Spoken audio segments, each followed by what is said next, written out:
নমস্কার সবাইকে। সবাই কেমন আছো? আশা করছি সবাই খুব ভালো আছো, আর আমি তো ভালোই আছি। তো ডেটটা ছিল 3 এপ্রিল। আজকেও বেরিয়ে পড়েছিলাম আবার একটা নতুন কাজে, তোমাদের সাথে সেটাই শেয়ার করতে চলে আসলাম। আজকের লোকেশন ছিল চক ভেদুয়া, আর এই সাত সকালে বেরিয়ে পড়েছি কারণ আজকের ব্রাইডকে তাড়াতাড়ি রেডি করতে হবে। তাই জন্যই চলে আসলাম আমি আমার বাহনকে নিয়ে। আর এই বাহন ছাড়া আমি অচল, এর জন্যই আমি আমার সব জায়গায় টাইমে পৌঁছাতে পারি। আমার কারেন্ট নাই বেহাল অবস্থা। পাখা ঘুরছে না তো, তুই হাতে করে ঘোরা।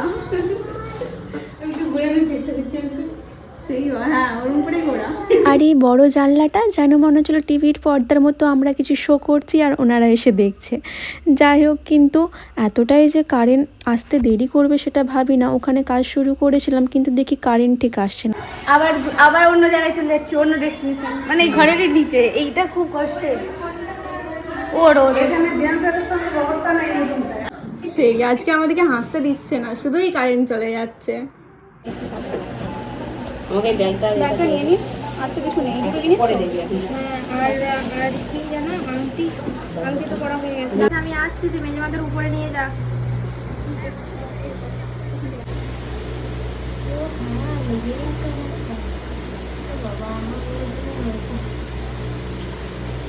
সত্যি সেদিন কারেন্ট খুব ভুগিয়েছিল, আর ওপর রুমে তো জেনারেটারের ব্যবস্থা ছিল না। সেই হিসাবে ওপর নিচে করতে করতে এদিক ওদিক করতে গিয়ে এতটা দেরি হয়ে গিয়েছিল, কিছু বলার নেই। আর এদিকে জেনারেটার যে নিচের রুমে ছিল তারও কোনো পরিষেবা অতটা ভালো ছিল না, মাঝে মাঝে যাচ্ছিলো আসছিলো। আর এই করে আমাদের বেশি দেরি হয়ে যায়। আর তার মধ্যেই দেখো ক্লায়েন্টটা আমার তাকিয়ে ফেলেছিল লাইনার পরার সঙ্গে সঙ্গেই। সেটাই আমি মিনিমাইজ করার চেষ্টা করছি যে কতটা কমানো যায় সেই ব্ল্যাক স্পটটা, কারণ আর অতটা একদম ভালো করে ক্লিন করে আবার করার মতো টাইম আমাদের হাতে আর ছিল না। তো এই হচ্ছে আজকের আমার ব্রাইডের ফুল লুক। ও একদম একটা সিম্পল সুন্দর লুক চেয়েছিল যাতে ওকে ভালো লাগে। তো ওর কাছ থেকে চলো একটু ছোট্ট করে রিভিউটা নিয়ে নিই। ঠিক আছে তো, দারুণ লাগছে। হ্যাপি? প্রচন্ড।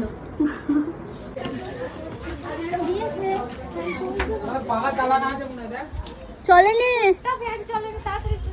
এই যে সুইচটা বন্ধ আছে, সুইচটা দিয়ে তো মনে। আর হ্যাঁ, তোমরা তো কিছুই বলছো না দেখছি, বেশি কমেন্টই করছো না। কেমন লাগলো তোমাদের? তোমরা তো বলছোই না, কিন্তু এই ভিডিওতে অবশ্যই জানিও তোমাদের কেমন লাগলো। তোমাদের কমেন্টের অপেক্ষায় তো থাকি। তো যাই হোক, আমরা দুজনে আবার বেরিয়ে পড়েছিলাম বাড়ি আসার জন্য। সেই সময় দেখি বাবা এ তো চেনাশোনা মানুষটা আসছে। দেখি এদিকে আমি আমার ননদকে দেখি, ওরও ইনভাইট আছে, ওরই নাকি ফ্রেন্ড হয়। এই যে লাল জামা পরা, এটা হচ্ছে আমার ননদ, তো ওরও ইনভাইট ছিল।